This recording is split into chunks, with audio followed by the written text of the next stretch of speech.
This podcast is recorded on stolen and unceded Aboriginal land. We acknowledge the First Nations and elders of this country and join their calls for justice. Always was, always will be Aboriginal land. Okay, what's your most toxic masculine trait, Tom?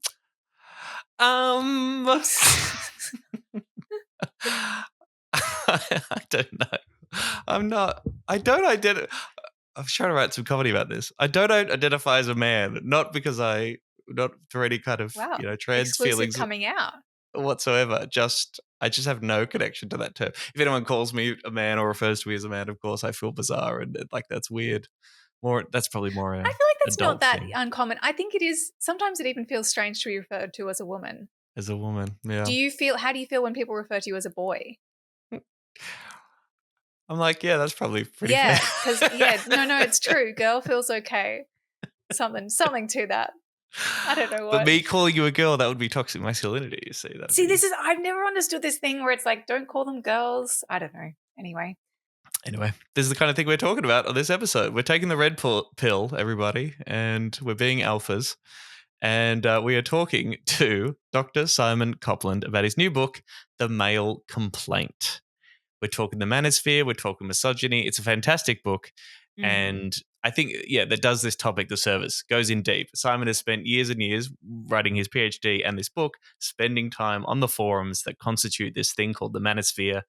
And the Male Complaint really lays out what it's all about, why it attracts men, what the fuck, if anything, we can do about it.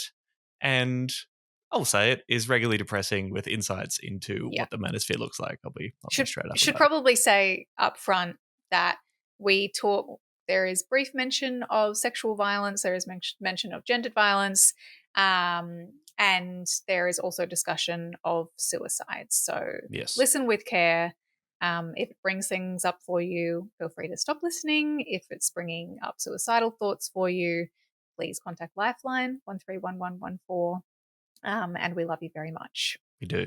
But it was a great conversation. Yeah, it was. I was saying that I feel like I've been interested in this stuff for years, probably because, as listeners will know, dear patrons will know, I grew up in hardcore, like punk music scene, grew up around a bunch of dudes who are probably somewhat inclined towards like, the Manosphere world, but had luckily found themselves in hardcore. But I definitely have had experiences with like losing people to this world, like to Jordan Peterson. Oy. Yeah. From the hardcore world, or no? From those hardcore, are the examples of. Oh, okay. I remember. Yeah. If there's any Class War fans out there, still, I wrote. This is one of the songs off the Class War demo called "Killin' Us," which we can put in the show notes if anyone wants to listen. But I wrote this about. Basically about the Manosphere, like about Jordan Peterson in particular, but my feeling like that these dudes are fucking grifters, and it was a feeling of just grief of the fact that they managed to get inside my friends' heads and make them believe that the problem was feminism and women, and like buy into all this bullshit evolutionary psychology stuff and the inherent differences between men and women. And then they would isolate and like withdraw from their community, withdraw from all their friends, just be like super obsessed with it and not acknowledging that like, I agree. Like I as a feminist and a fucking lefty agree that like you've got a shit deal. And so have we all, but it's not. Yeah, it's not feminism. Spoiler alert, it's capitalism. Yes. And gender in general, and like this individualist society and all the things that we talk about with Simon. Yes. I mean, this is the inevitable consequence of having rigid ideas about what men and women are, what they should do, what their role in society should be, how you should express that, how you should be that as a person. Inevitably leads to people feeling like, oh, well, I don't match this idea I've been sold about what it means to be a man. There must be something wrong with me, or there must be something wrong with the fucking system, bro. Or there must be something wrong with these bitches. Yeah. Well, and particularly, like, I think for this guy, there was this one guy who went really far down the Jordan Peterson rabbit hole. and often happens after a relationship breakdown or like a betrayal by a female partner. And then they slot those women into the stereotypes that are very neatly provided by the Manosphere to explain that, well, that's what women do. And you as a man are inherently going to be the victim of that in our anti-man society. And this is what you've got to do to fix it. Got to get swole. You got to get swole. It's a great book and a great conversation. And Simon, from a leftist perspective, I think that's important. Takes the Manosphere seriously, does the research, talks about what it is, what isn't working when it comes to trying to combat the problems that the Manosphere gives rise to, and what we as good leftists should think and do about it. So we hope you enjoy like it. Let's hit that track and let's talk to Simon Copland.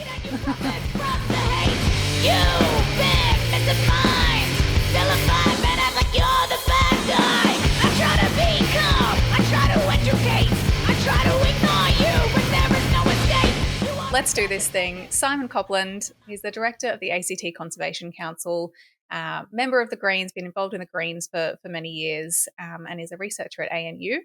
Has a strong interest in political movements, and most importantly, he's the author of a new book that's out now about online misogyny and the Manosphere. It's called The Male Complaint. Welcome, Simon. Thank you very much for having me on. I love the podcast and I'm delighted to be here. Oh, thank you. Well, we're excited. Are you Dr. Copland? I am Dr. Copland, but you don't have to call me that.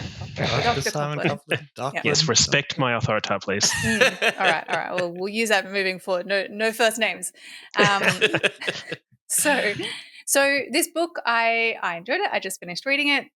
I guess how I would describe it to our listeners, it uses a little bit of theory as well as extracts from actual user content from Manosphere platforms like Reddit, the Red Pill subreddit, to describe the features of the Manosphere, what it is, why men are drawn to it, its impacts on them and on others, and then kind of what we can do about it. I'm curious from your perspective, Simon, it seems like this might have been a bit of a long-ranging interest. When did you decide that you were going to turn this into a book? You were going to write this book? Yeah, so the book is really based off my PhD, and I started my PhD in 2017, and it was just after Donald Trump had been elected. I knew at the time that I wanted to do research into something and wanted to get back into the academic world, but I'm the kind of person who's interested in everything and anything, and want to take interested in the big changes that are going on in the world at the moment. And you could see with the election of Trump, with the Brexit vote, that big things were happening. And I think a lot of people at that time and still now are trying to grapple with what's really changed in our world. And as I've said in a couple of my events, I couldn't do a PhD that was titled "What the fuck is happening?" I had to do a bit narrower than that. So I sort of was starting to try to understand that phenomenon, and came across the Manosphere as kind of one component of that, as this community that was clearly right behind the Trump changes, was clearly engaged in it and was growing, and I thought this is something that really needs to be understood, and so wanted to find out how to do that. Yeah, and so for the uninitiated, just very quickly, because we'll obviously use the term a lot, what is the Manosphere? Yes, the Manosphere is it's a collection of blogs, forums, social media platforms that primarily exists online, and it's just men coming together in these forums to talk about men's interests, quote unquote, and generally that's talking about primarily sex and relationships, their feelings about having relationships with women, but also things like self-help, going to the gym, health, all of that kind of stuff. Yeah. But it's really deeply embedded in anti-women, misogynistic and anti-feminist ideas and ideologies. So the Manosphere men particularly, it's kind of based in this kind of pseudoscience. There's a belief of this inherent difference between men and women, and that to understand the world, we really need to understand that those inherent evolutionary differences, and that the challenge for men is actually overcoming those. And the real kind of battle of the sexes mentality, that women are a problem, women are difficult, women are only there for men's money, and in turn, that they need to learn how to manage that. And the other kind of core belief is that feminism has meant that men are no longer valued. That prior to feminism, there was this kind of inherent balance between men and women. There was differences, but the balance was that women could be at home and do their homely duties, and men could be in the workplace doing their social duties, and that feminism has ruined that balance, and men have lost all position in society. So they talk about these men's interests, but it's really with this kind of very underlying anti-feminist, anti-women position. Yeah. And I mean, probably the biggest name right now at the moment in this kind of space is, people think of Andrew Tate. He's probably just the most famous at the moment. My introduction to this kind of thinking, and I think he's particularly very associated with evolutionary psychology, those inherent biological differences between men and women, is Jordan Peterson. I think that he certainly pushes that. That's really fundamental to his philosophy. Should we also maybe, to fill out the picture a little bit more, if you could talk a little bit to the incel presence in the manosphere, how they fit into this whole picture too, Simon? Yeah, so that's kind of the broad overarching beliefs, but within them there's a whole range of different groups, and actually a lot of the different groups hate each other.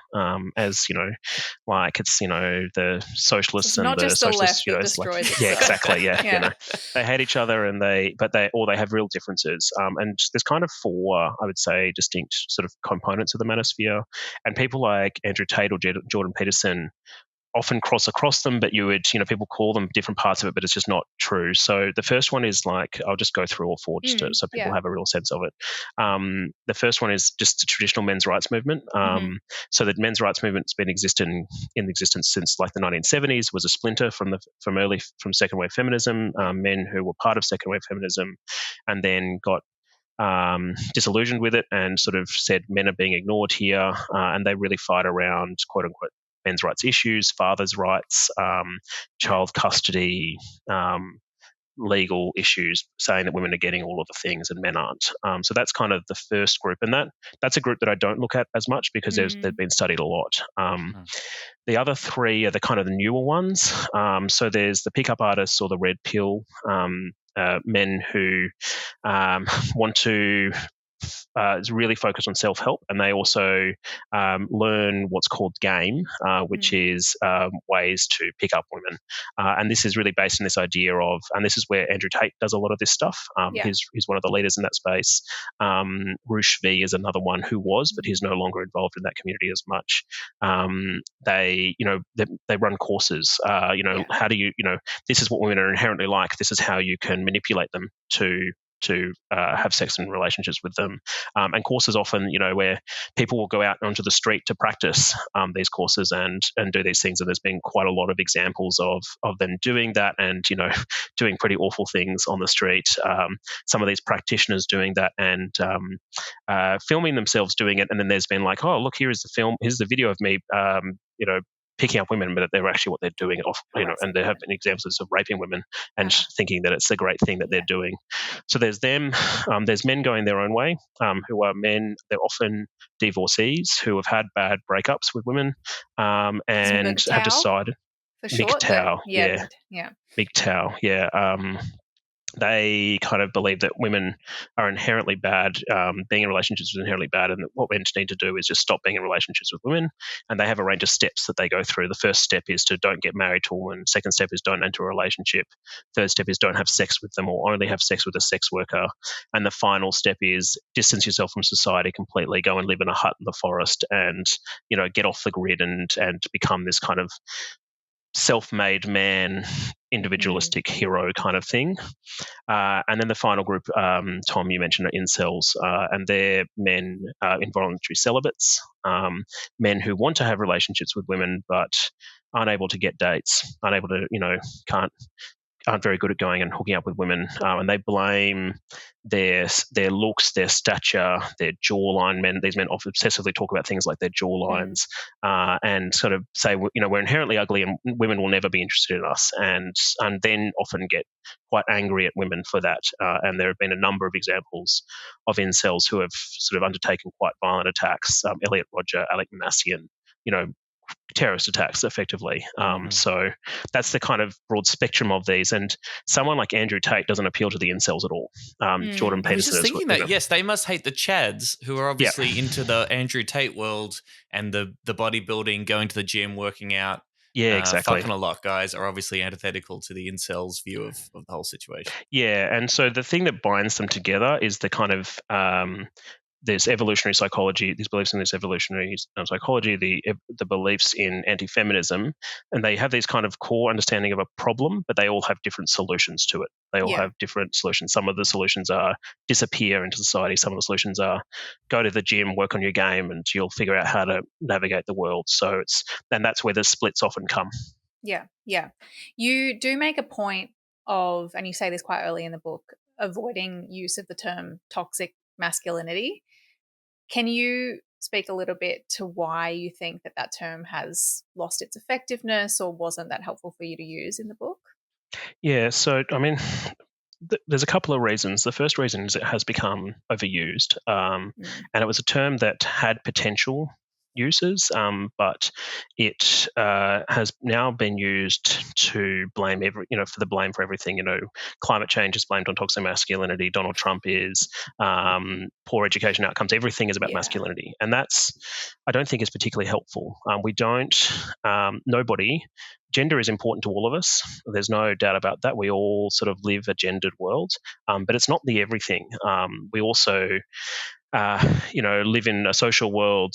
We live in a world which is influenced by race, by class, by sexuality, all of these types of things. And so when research blames everything on one aspect of someone's life, which is their masculinity, I think it's particularly unhelpful because it just misses this variety of other things that are going on. So while in the book I talk about masculinity, I don't talk about it as the only thing that's there. But then toxic masculinity has also become particularly problematic in the way it's used because it talks about it's the way it's used, and this, some people would say, look, this is not what it's, if you take it to its inherent, its first usages, this is not what it's meant to be used like, but terms change and evolve.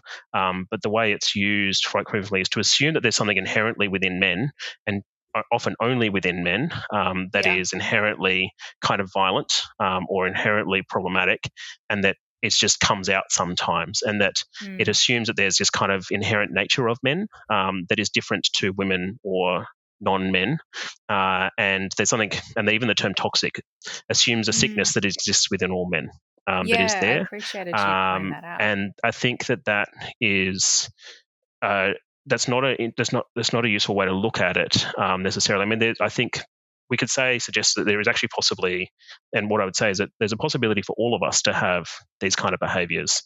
It's not just existent within men. And so when we talk about toxic masculinity, we're sort of sidelining it as a male-only problem, which I don't think is necessarily helpful, because we need to understand why it is that men are doing this way, but it's not something that's just inherent within men. It's something social, something that's going on in our world that teaches men that this is the way to respond to things. Yeah. And so I found it not a particularly useful term, and it's one that I sort of shy away from, and it's one that just gets so overused and so simplified, like a lot of terms in the left, unfortunately. I think that are just, it's become useless. Yeah, your point is it's, rather than male violence or these issues coming solely from quote unquote toxic masculinity, it's a failure of complaint, and it leads to this kind of nihilism. And you have a really interesting discussion about nihilism in the book. And I think the way that you link that with this idea, like the centrality of evolutionary psychology to the manosphere, this idea that there is an inherent lack of potential action because it's an immutable state of affairs. And so you can't really do anything, and that breeds this kind of nihilism. So, I mean, the book is called The Male Complaint. Maybe do you want to kind of describe, what is that failed complaint, and how does that breed that nihilism? Yeah, so it's a really good question, and it's so this is where it is a little bit more theoretical, and I'll just touch on that very briefly. But the male complaint comes from another theorist, Lauren Berlant, and they talked about the idea of the female complaint. And the female complaint, they did research into women's groups, women's culture, often quite old culture, but things like plays, TV shows, magazines, all of these types of things. And they found in their research that they developed that women engaged in a culture of complaint. And the complaint that women had... Women be complaining? Is that what they're saying? Yeah. Tell me about it. Am I right, fellas? Yeah. I've seen stand-up comedy before. I know what the deal is. Oh, God. The old ball and chain. Give you some jokes. Exactly. So much of this. Yeah. So much complaining. Yak. But, we see this quite a lot in, TV shows or things like that. And the complaint that Berlant found was that women have a desire to enter into relationships. The relationships, there's this kind of idea of that you'll achieve happiness through this perfect heterosexual relationship. And for women, that's often what's sold to women, that, when you grow up, what you want to do is getting married. Getting married is the outcome for a woman. It's the top ideal. Get married to a good man, and that is how you'll live a happy life. And the complaint that Berlant found is that women were sort of wanted to achieve this. That was how they felt that they would achieve happiness. And then the complaint comes when they achieved that and they realized it wasn't all it was cracked up to be. That didn't give them the happiness that they were dreaming of. And so they enter into this complaint. The women get together and complain about the relationships because it's not because there's this idea of perfection that isn't there. And what I found with the Manosphere is that they engage in very similar kinds of practices, but the complaint is slightly different. The complaint is not that, when they enter a relationship, it's not as perfect as they think it would be. The complaint is actually about the idea of heterosexual relationships in the first place. They think that it's never possible, that women are so problematic, that there's something so inherently different between men and women that they'll never be able to achieve this.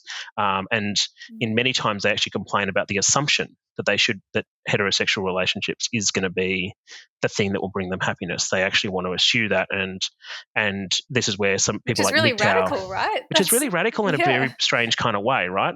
And I think there's often these kind of really strange, radical potentials that then just get lost in the Manosphere because they're like, oh, heterosexuality sucks, but what that means is because women are awful, rather than the structures are bad or whatever it is.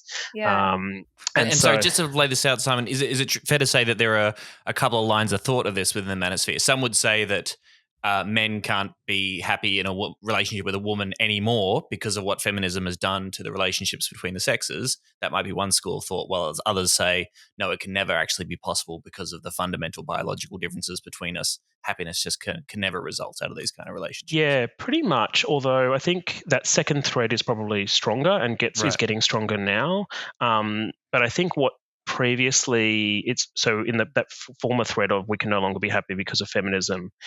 What the complaint there is that we used to be in these kind of unhappy relationships. So we used to have in these relationships with women in the 50s and 60s and 70s, but we were able to live our social life that led us, that made us happy. We could have the workplaces, we could have a purpose in society, which was, working and being leaders and all that kind of stuff effectively, Working what, a 60, 70 hour week in a shitty job was exactly was good because it allowed me to escape my nagging wife. Yeah, pretty much, and to an extent that's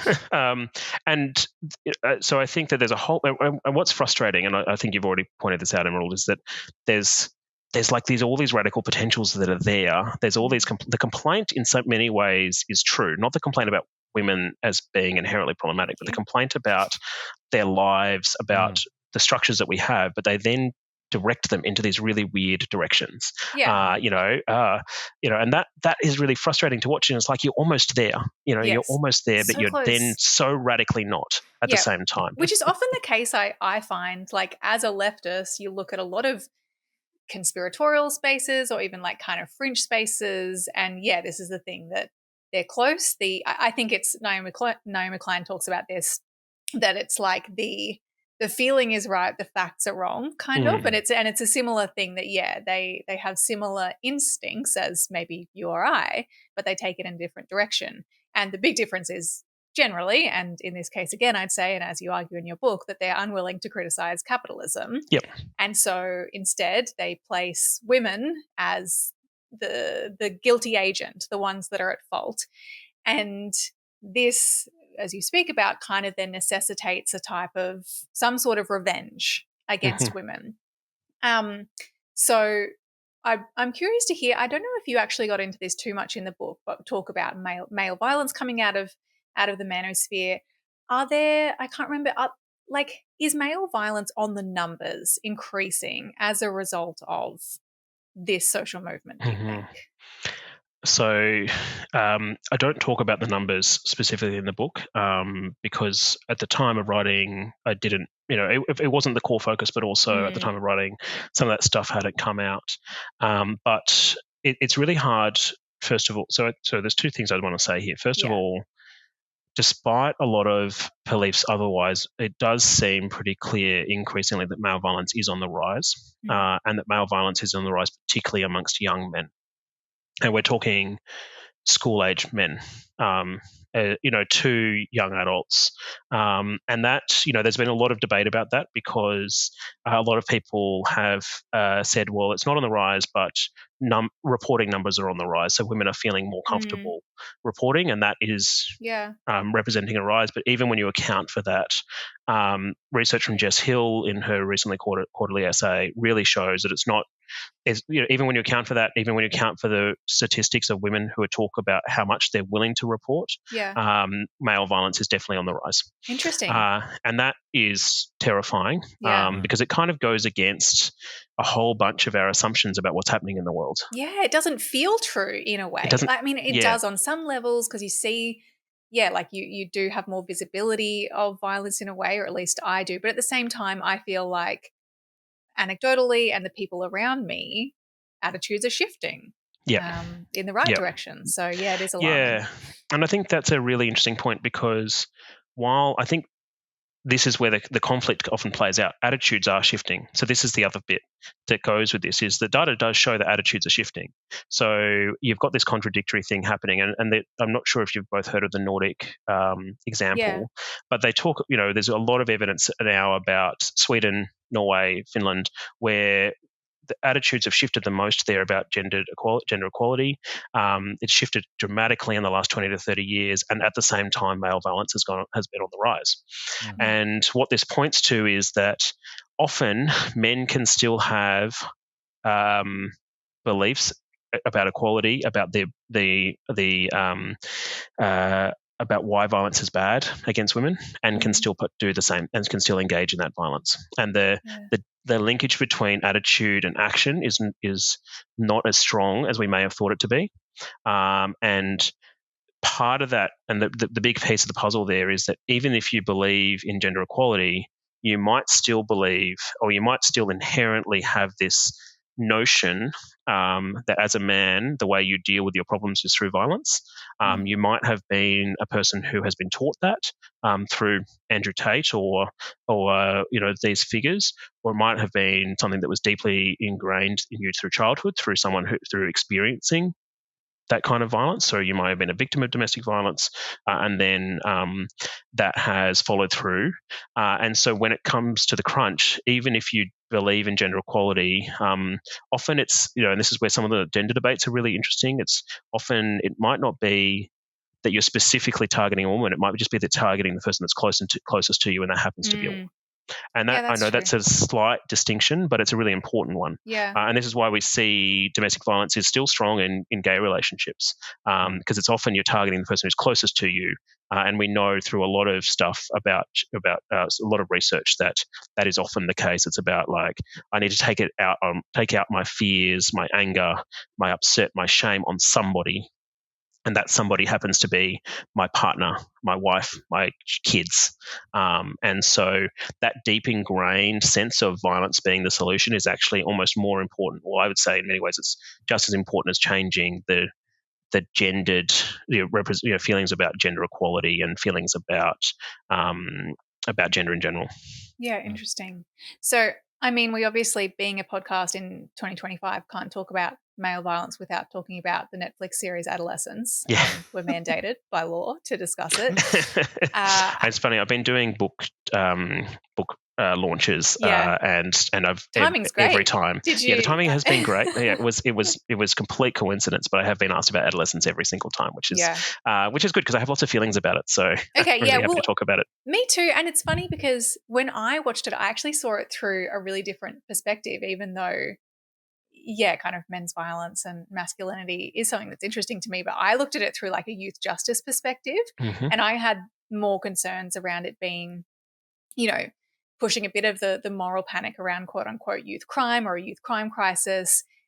For anyone who hasn't seen the series, it's 4 parts. It's every episode. What's really special about it, I think, is every episode is shot in one camera shot. It's really incredible filmography, cinematography, whatever, and acting. And it follows the arrest of this 13-year-old middle-class white kid in the UK on suspicion of murdering his female classmate. Which he has done. I don't think it's a spoiler. Like the creators were very upfront. Yes, they're saying, it's look, quite he clear. He committed this crime. This is about why he did it, as opposed to a whodunit. That's right. It's not a whodunit. It's like pretty clear from the first episode that he has done it. But I was more kind of, thinking it's kind of propaganda-y, like the cops are presented very warmly. His experience as a young person in the youth justice system is quite different to a lot of, what the actual experience would be. It's very warm and they treat him like a kid. A lot of the time that's not real. And the way that it's presented, even in the PR around it as well, that it was like, based on a series of similar events. It's like, actually, I think it's a bit harmful to imply that it's really common for someone as young as 13 to commit a violent crime like this, because it is exceedingly rare. And that's part of the reason that it's ridiculous that the age of criminal responsibility is 10 years old.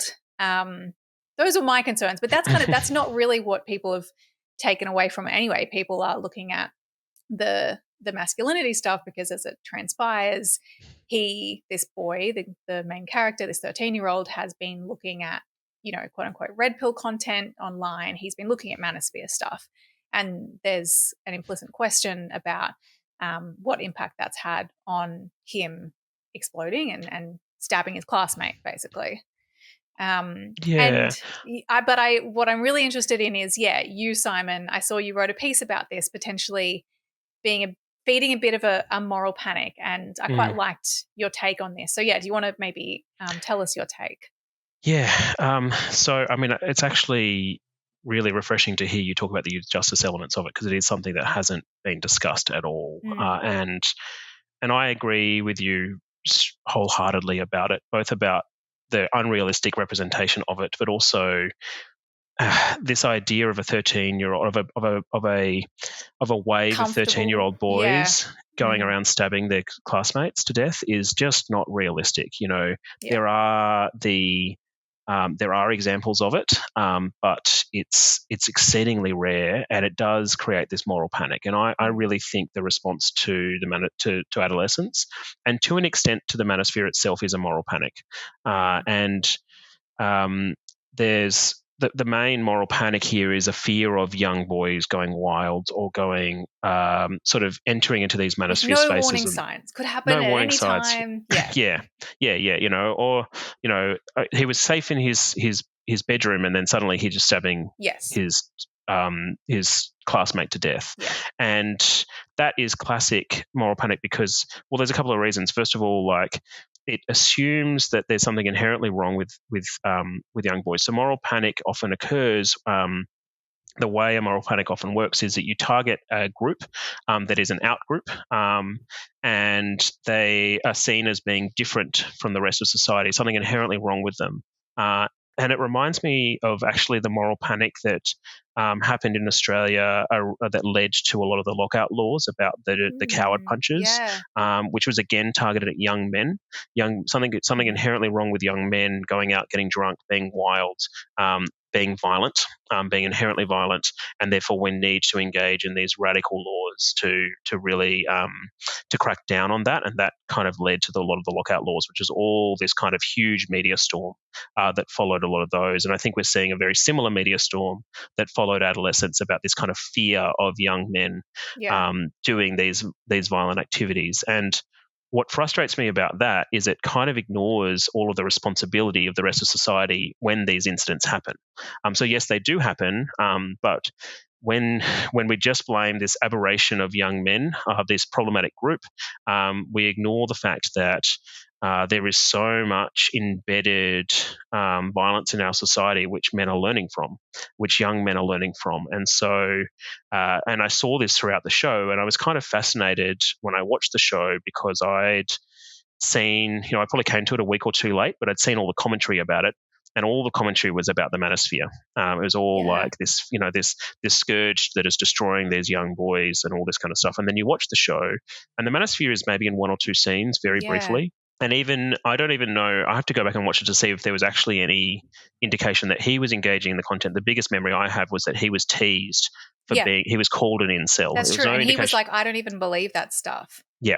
He said very clearly, but it was kind of a bullying. He was being bullied by being called that group, which actually speaks to the school group being like anti-Manosphere ideas, and that the outsider one was the one who was called that thing, which is quite interesting. So it was really interesting that all of this focus was on the Manosphere, and you had Keir Starmer who created a round table after the show came out. Yeah, they're showing it in schools apparently. This ridiculous thing. And then all of this other violence that existed in the show that was completely ignored. So the police violence, actually, there is police violence. I found the first scene of the raid of the house really distressing. Seeing these police officers come in and destroy a house for a 13-year-old boy. His parents screaming, "What's going on?" having no idea. His sister screaming. There's the psychology. I wouldn't say that's unchallenged in the show, though. No, it's not unchallenged. I just sense it as if this is a good thing. Like, I agree. The show will outline pretty well. Yeah, I'm kind of talking more about the kind of response to it, the commentary from it. I think also the creepy security guard in the third episode who's creeping on the psychologist. The father, there's been a bit more discussion about the father and the way he responds to these things. But I think that a lot of this stuff focused in on the Manosphere when there's other elements that are going on here of structural violence that would have influenced that child in that instance, that could have influenced that child, or could have made him realize that, make him think that violence is the way that he responds to things. So I think that that's layered on top of also the moral panic about this. Is this actually the real issue that we should be focusing on? Are young boys a problematic group out there? Is this a really realistic depiction of something that happens all the time, or is a fear that should be happening? So there's a whole bunch of different layers of problems, I think, with the show, but also problems with the response to the show. I think those are all very good points and important cultural critique of this phenomenon. And fuck Keir Starmer responding to it, and people saying, we should get a Netflix series about homelessness or something that might make people take some action. Having said that, Keir Starmer generally, I think, could be generally. That's the position of this podcast. But to the extent that it is effective, or at least touches on something that people are deeply concerned about, as I think you are concerned about, as coming through in your book too, this phenomenon that we are hearing about and we have evidence of young men, particularly teenage boys, finding something in the worldview, the edicts, the commandments of Andrew Tate, right? Like, this is something we're hearing a lot across the board. Teachers are reporting it, and parents are concerned, particularly when there's a massive gap between their familiarity with the internet and technology. There is instances of these entire worlds that young men do seem to be finding some value in and listening to, in connecting the Manosphere in some ways. And while I think, the show doesn't explore it fully, I think it's supposed to present or speak to somewhat that concern about this whole other world that young men seem to be finding on, that does seem to be influencing their perceptions of what they deserve, what they're entitled to, and their relationships to women. So I guess I'd be just interested in your thoughts in that respect, both that real world phenomena and the way that the show does kind of speak to that. Yeah, so I think, I can be maybe a bit critical, but I think that there are, I think that real concern is there. And, even though I think that there is a moral panic element to this, at the same time, we just talked about the fact that male violence is on the rise amongst young men. There are clearly huge cohorts of men who are who are engaging in these communities, who find connection to Andrew Tate or Jordan Peterson or the other figures that are out there. And so we also have to take it seriously at the time. The moral panic element often comes from how we treat it. And I think that particular treatment is this kind of scourge of young men who are out there who are different to us or who are inherently bad or inherently problematic. And I think that is often a trend that exists throughout there. So it's the balance of how do we have the concern about this community whilst also thinking about it in a way that is critical, but also that engages with like really understanding the deep causes of this, like what is going on that is leading men. There are lots of people who go on the internet and say stupid things, like so many of them. And the vast majority of them have like 5 followers on Twitter. And, the vast majority of those ideas that are put out there just go nowhere. What I want to understand is why is it that these particular ideas, the Manosphere ideas, have had such an appeal to such a large cohort? Because a lot of these men, they could have ended up in conspiracy theory groups, or they could have ended up in the far left if that had been grabbed, if they'd been grabbed from those, in those kinds of ways. But the Manosphere appeals to them in particular ways, and it's because I argue there are things going on wrong in society, and the Manosphere is providing a really coherent narrative, even though it's a wrong narrative, a really coherent narrative to explain to these men what's going wrong in society. They're giving an understanding of the problem, and they're giving an understanding of the solution. And the solution is varied, but that narrative is really strong and really true. And so if we can understand that deeper cause rather than sort of having a moral panic about Andrew Tate, then I think we're in a better place to do this in a more engaged way that can actually deal with the issues that are going on. Yeah, I think what I appreciated about your analysis of adolescence is, again, like I think a lot of the show itself is really nuanced, like the particular kind of, the soft or the types of violence that the dad inflicts on his family while still being a really great dad and not the typical, like I found that really fascinating. And that it's looking at Jamie, the kid's deep insecurities in his sessions with the psychologist. And that clearly is at play here. So, but I think the point that you were making in your article is that it's the banality of the Manosphere, right? That this isn't an aberration. It's not this sudden thing that's just come out of nowhere, and how are we going to deal with this crazy Manosphere that's causing this aberration. It's like, this is, misogyny and male violence is very old, and there are these underlying kind of those waters run deep, and I really appreciated that. I want to talk though, of course, about capitalism.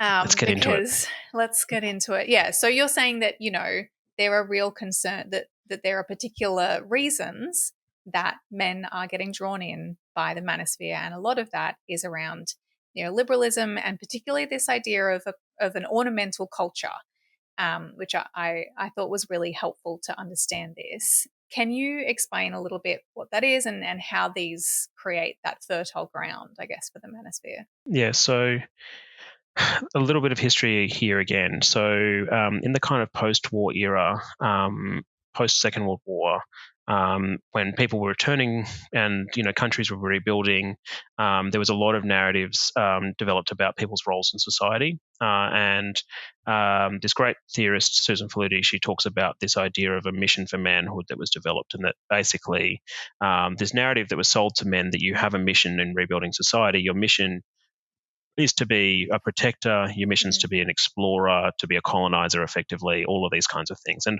a lot of those missions were really terrible. They were things that bred violence. To be the protector and the owner of the family is the thing that bred the kind of violence within the family. Of course, it existed before then as well, but it kind of gave ownership to that. But what it certainly did do that was valuable to men to an extent is it gave a sense of purpose, a sense of social connection and purpose. And now that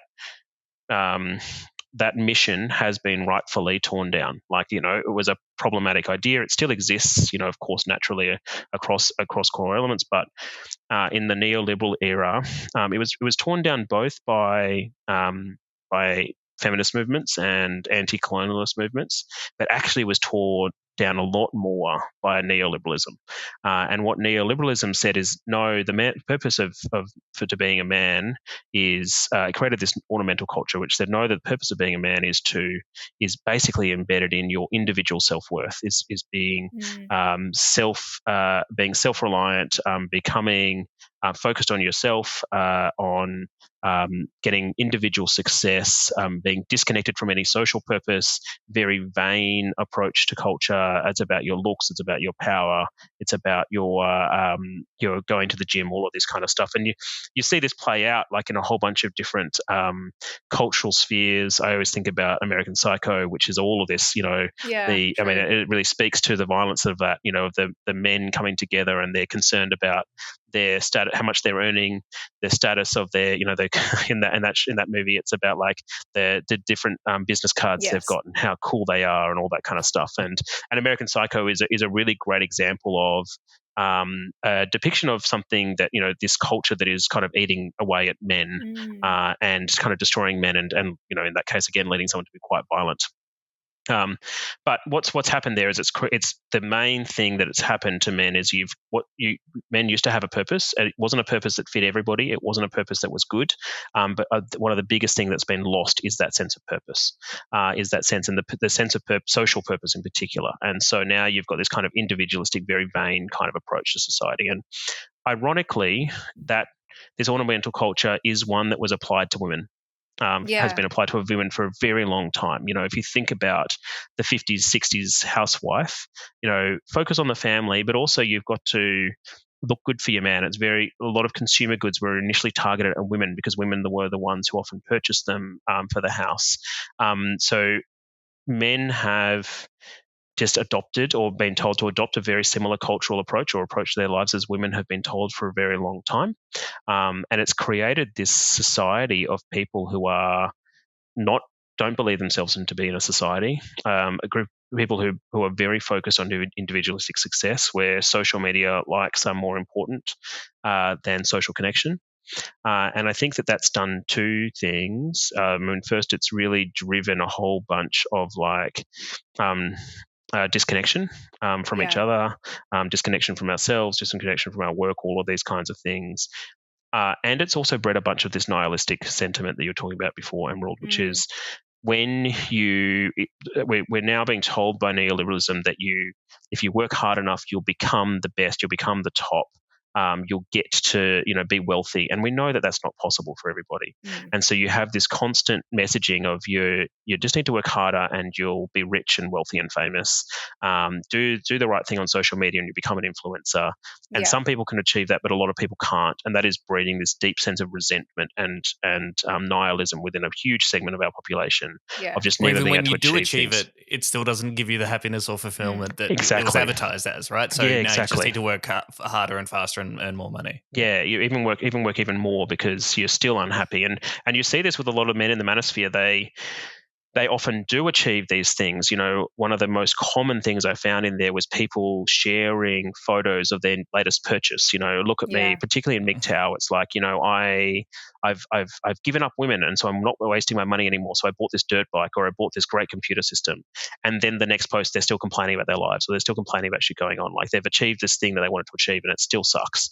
And I think that's true for all of us. Like, we all, part of us is deeply ingrained, and you need to fight for yourself. You need to, that kind of neoliberal ideology is so strong amongst all of us. Some more than others. And I feel that myself. I'm, that kind of fear of, am I achieving enough as a person rather than am I just a good citizen and have a good friends and good family and, I'm happy in my life. And, I think it's really rots our brains. And it's rotting a lot of people's brains in really hardcore ways at the moment because it's becoming like much more, this is where it plays across in a whole range of different ways. It's not just the Manosphere where this is playing out. It's playing out in different communities in different kinds of ways. And look at the wellness community. It's exactly the same, and a lot of the wellness communities now connected to conspiracy theories. It has been for a long time, but it's deeply connected at the moment. So this kind of individualistic culture is impacting us all, and people are responding to it in these increasingly radical ways. Yeah. Can I just fill this out with just a brief post that you include in the book? And one of the great / depressing parts of the book is just these occasional glimpses into the Manosphere world where you're pulling out posts from particular people. But this, I think, speaks to both the rigid ideas around gender that we find in this community and also their attitude towards society and community. This is a post that said, that listed these 3 rules. 1, women are the only group in society that has innate in-group preference for their own gender. 2, this means women naturally form a herd or hive. 3, women trust women, men trust women, men fight men, that equals society. That means society is only women. Men fighting to get female validation is an attempt to get back into society. All men are viewed as an outgroup by both men and women. Every man is a stranger, effectively.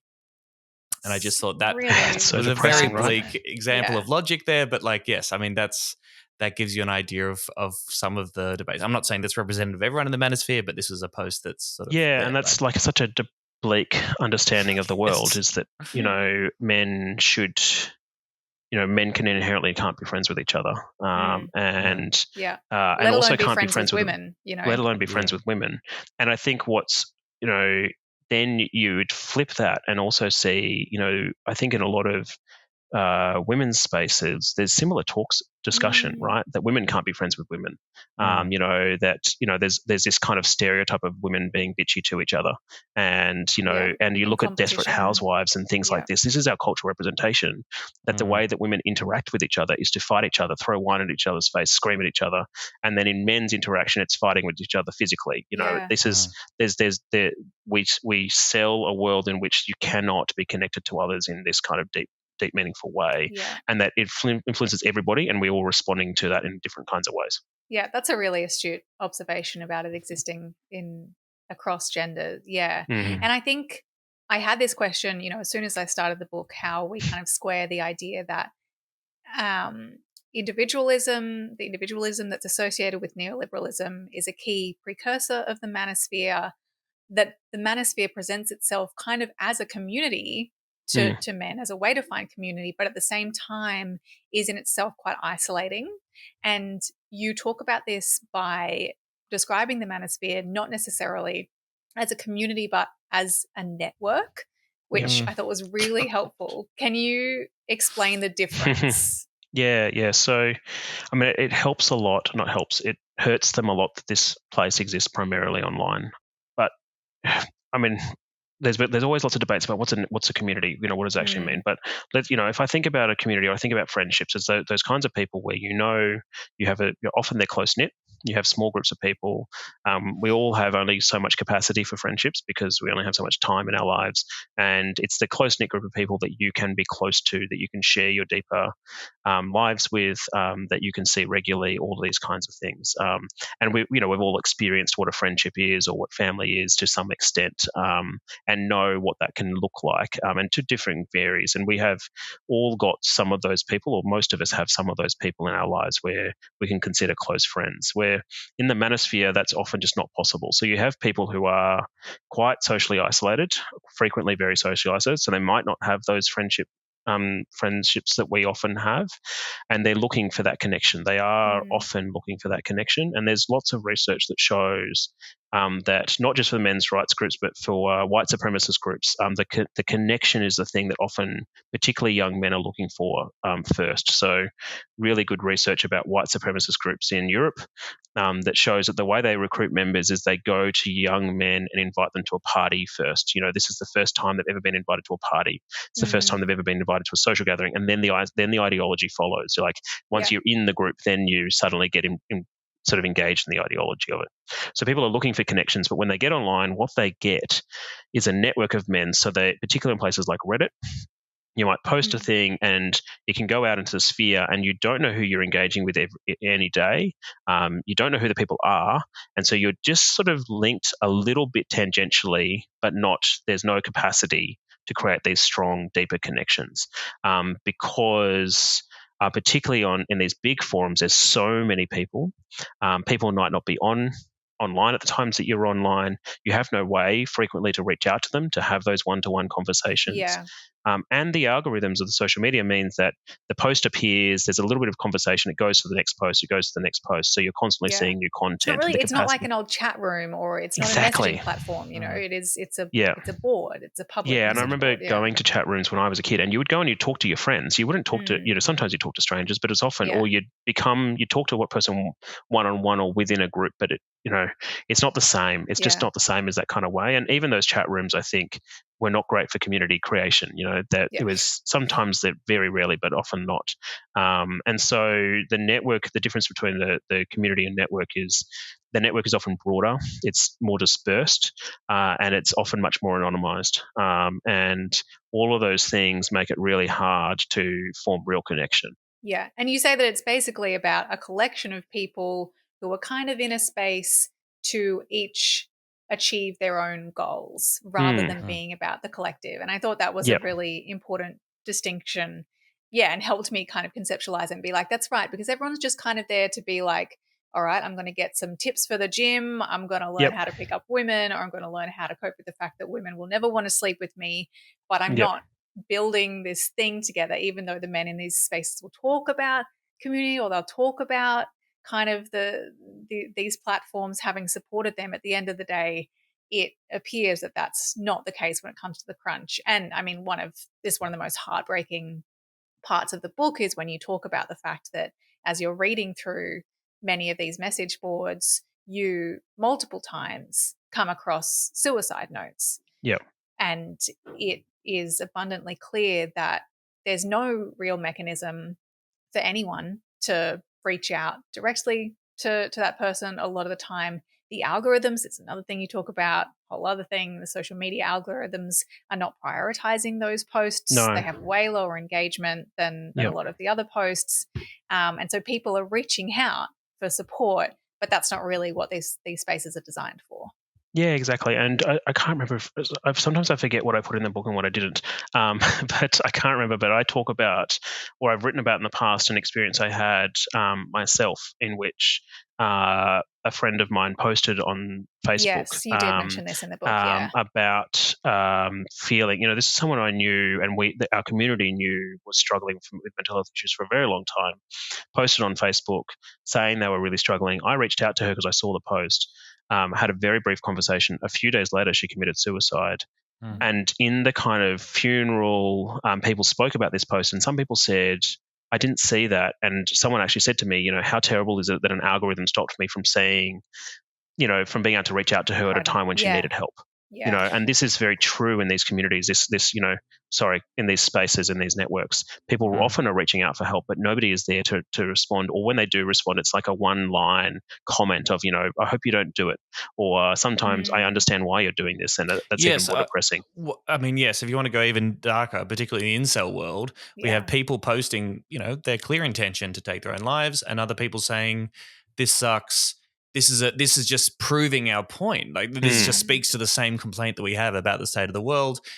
Literally comments like, women have done this, feminism or women claim another victim, saying that, yes, of course you would want to end your own life because the situation for men alive right now is so bleak and we are so powerless. And I think this is another thread that comes through the book, the nihilism, the sense that there is no political program here. There's nothing to be changed. Yeah. There's nothing to be work collectively on to improve the lot of men, or ideally working people. No, none of that. No, it's just about being there and being deeply depressed because everything's fucked. Yeah. And nothing can get better. Yeah. I mean, the fact that there is slang within the incel community for suicide is kind of a hint, right? That the fact that they have one of their words is rope, and that's used commonly to refer to suicide. It's like you can kind of see how much how strongly that runs through. And I just want to, I really want to put that point you made, Tom. I think that really speaks to that the lack of political program, the lack of doing anything collectively to get better. I think really speaks to the individualistic nature, not just of the community, but of our world at the moment. Is that neoliberalism encourages that the only way you can make your lives better is to do it through individual change, through working harder, through getting to the gym, doing stuff collectively, there is no society. You know, famously, Margaret Thatcher, there is no society, there is no working together. And any attempt to do that is considered bad. You know, unions are, you know, awful. How dare you work together to improve your rights? And this is explicit Jordan Peterson, right? Explicitly says, clean your room, stand up straight or whatever, and literally says, before you try and change the structures of society, change yourself. Change yourself. Yeah. Perfect yourself. I think he literally uses the phrase "perfect yourself." Until your life is perfect, who are you to criticize society or try? And exactly. It? Yeah, and so this is the long-term outcome of that is that you have men who have been embedded in this belief that I have to perfect myself, and when they can't, when there's no society there to back them up, the outcome is either violence, which come, you know, just deep nihilism and violence, or it's violence directed at others, or violence directed at themselves. Yeah. And that is kind of the really long-term outcome of this kind of horrendous ideology that we all live in. Yeah. So the final chapter, or you speak towards the end of the book about solutions. And I think helpfully you talk about some of the things that aren't helpful, like arguing on facts is often not all that helpful, kind of counter narratives. You speak about that versus creating alternative narratives. And importantly, those alternative narratives, would take into account what is happening on a broader level across our society, what's going on with our economic system, our social system. And then that feeds into the solutions like secure work and building alternative communities. So what do you think about, like if you were someone who wanted to do something about this, what can you do? Because it's such a big task and you acknowledge that, but how do we tackle a problem like this? Yeah, it's such a good question, and it's one I'll continue grappling with probably for a very long time, sadly. But I think the first thing to say, and the biggest trend that I see in left-wing movements is what Jeff Sparrow calls smug politics, and I talk about that in a bit of the book, is talking down to these men, calling them basement-dwelling losers, calling them, I think, during the COVID-19 protests in Melbourne, Bill Shorten called people man, baby Nazis, and calling them completely wacko and all this kind of stuff. It's not helpful because it sort of assumes that, again, these men are kind of over there, out there, completely different from the rest of us in society, and that this has not come from some real complaint. But also, like, who gets called a loser and goes, yeah, you know what, I am a loser. I completely agree with you. Now I'm going to change everything. Like, it's just bad. Like, it just doesn't work. So it makes us feel really morally superior, but it doesn't actually affect any change. So if you want to feel morally superior, go for it. I would suggest that that's not going to have good long-term impacts, long-term outcomes. And just on that, because I mean, this is the bit reading where, a little bit of a mea culpa, a little bit of reflection on my own behavior and my own commentary about this stuff. I certainly have bought into that kind of rhetoric. You can think of figures like Clementine Ford, of course, who also engage in this kind of thing.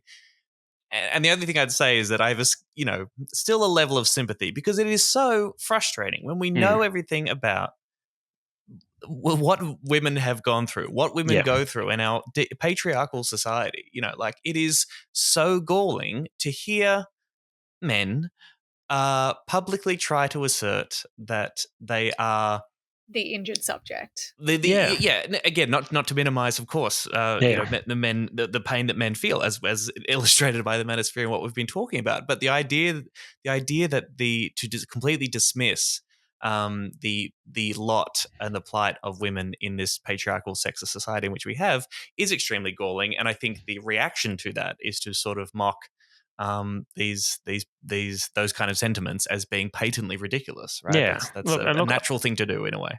I get it too, and I understand the impulse, and I understand the desire to do it. And sometimes it's fair enough, right? Like, and if you've been, I'm not blaming anybody for doing that at times, because it is galling, it's frustrating.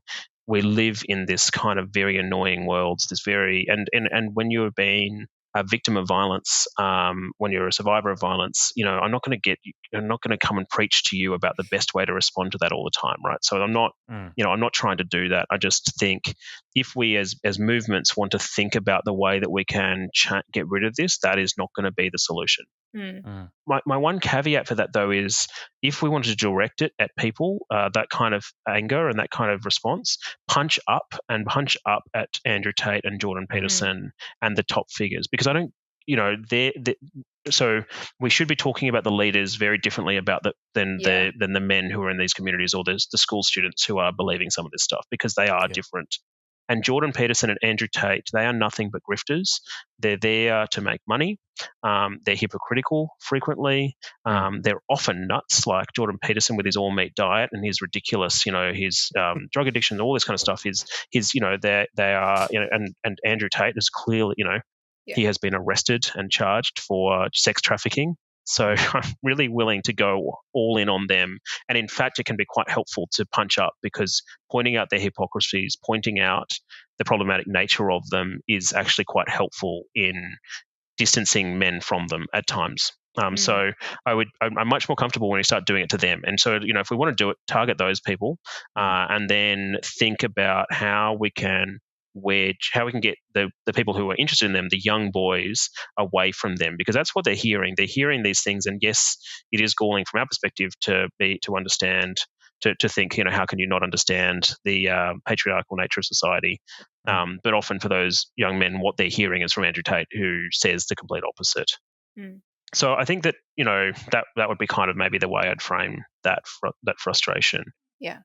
But what I then talk about in the book, and what I would argue is the best way we can engage with this, is to provide alternatives. So I think previously I spoke about how in the Manosphere, what they're doing really, really well is they're understanding that stuff is going wrong in society in general, and I think we can all agree that stuff is going wrong in society, and they are providing a really simple story that tells men what the problem is and what the solution to that problem is.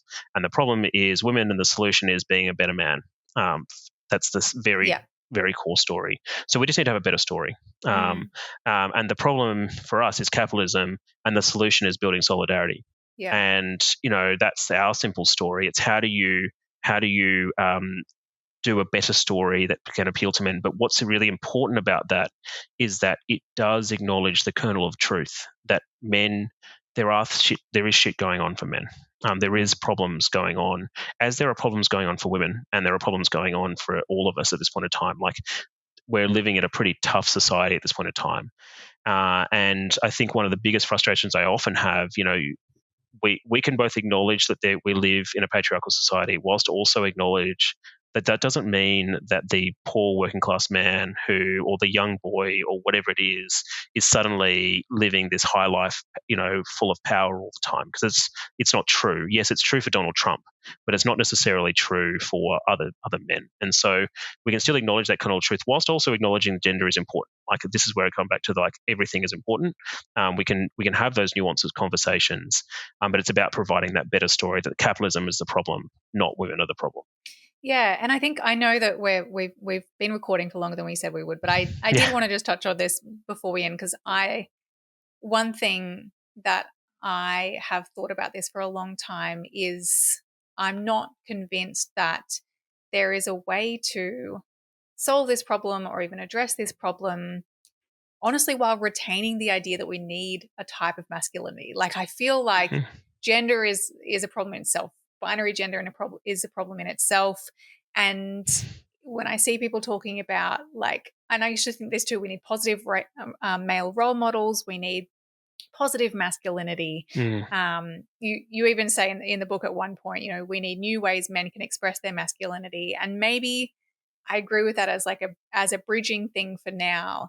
But even I don't know if either of you listened to the Blind Boy podcast, that Blind Boy Boat Club.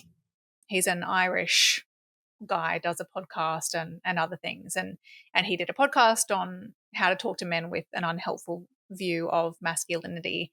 And he framed it as, it's not about, we need to stop talking about being a man and start talking about being an adult in those situations. And it's a very simplistic kind of way of thinking about it. But for me, that's the biggest challenge for me because, I think so long as you say, if you are a man, you do X. If you are a woman, you do X.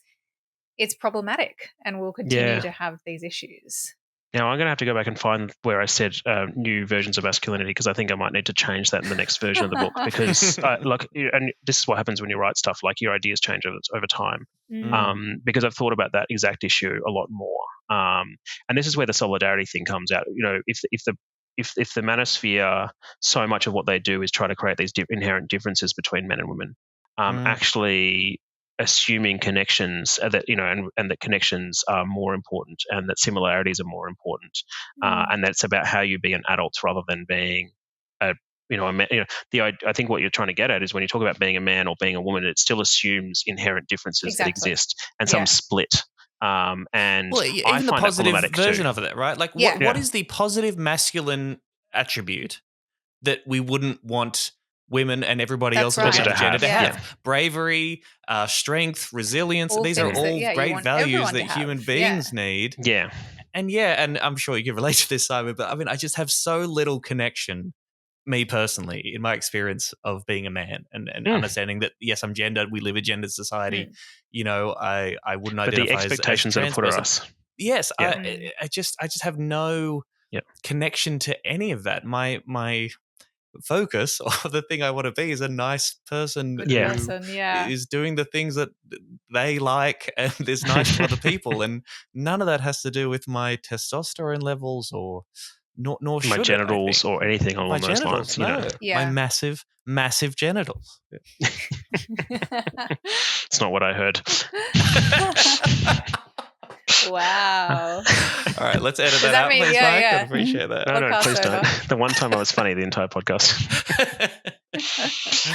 I completely agree with you. Look, it's, you know, that, and this is where telling a different story, and I have, you know, had these conversations with people in the past, you know, if their solution is a gender binary, shouldn't our solution be not a gender binary?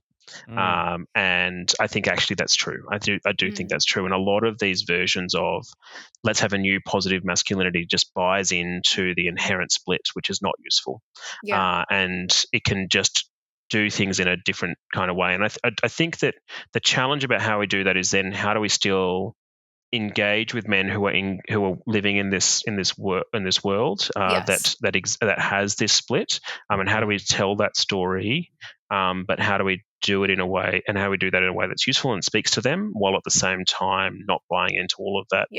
I think it's all well and good. That's challenging. The three lefties on a podcast to be like, ultimately we need to end gender, right? But then how do you how do you do that? But I think that there's we have to think differently, and we have to think about the different stories we can tell about who we are as people and who we are as a collective. And I think if we can do that, we'll go some other way. Yeah. Well, it's about not even presenting it in gendered terms, right? I mean, like, so the suffering that men are experiencing relating to insecure work, that is a problem for everybody, for every kind of man and everyone of every gender. Like, again, that's capitalism. So you don't even have the man conversation. You'll be like, your life sucks. You don't have enough control because you work in a shitty job because you're not at a union, and capitalism will fuck you over at every sort of. And that's true for everybody. Full stop. Yes. You know, and I think that if we can have that conversation, that's where the different story can play out. The problem is capitalism. The solution is solidarity, and if we can do that amongst, you know, and that solidarity with everybody, and having the connections between the different injustices that different people are facing, I think is really important. Well, Simon, it has been an absolute pleasure having you on the podcast. Thank you for writing this book. So you're doing a book tour right now. Where can people find the book? How can they support it? And you? Yep. Yeah, so the book is called The Male Complaint. You can get it at most bookstores now in Australia. So it's definitely in Dymocks and Collins, and a lot of independent booksellers as well. You can buy it on most online stores. It's published through Polity Press. You can, if you look at Polity Press or The Male Complaint, you'll be able to find a place to buy it. I have one more book event. So that's this Saturday. I don't know when. I think the podcast will go out after the book events are all done. Saturday now. Yeah, it's probably the last Saturday. So that's fine. But yeah, go and buy the book. That's the best way you can support. And if you can, then if you like it, give it a good review so other people see it. Go read The Male Complaint, everyone. And thanks, patrons, for being a patron and for listening. If you want to help us even more, please tell someone about this podcast. If someone's yapping on about adolescence or they've just discovered the Manosphere, tell them they can just listen to this. They can read the book and then they can listen to this podcast. And that's their required reading and listening. All done. But do warn them it will involve listening to a woman, though. Yes, yeah. Diversity. That's right. I'm the token woman. Yeah, that's it. Thanks, Simon. Thank Bye. you very much for having me on. Serious danger to Australia.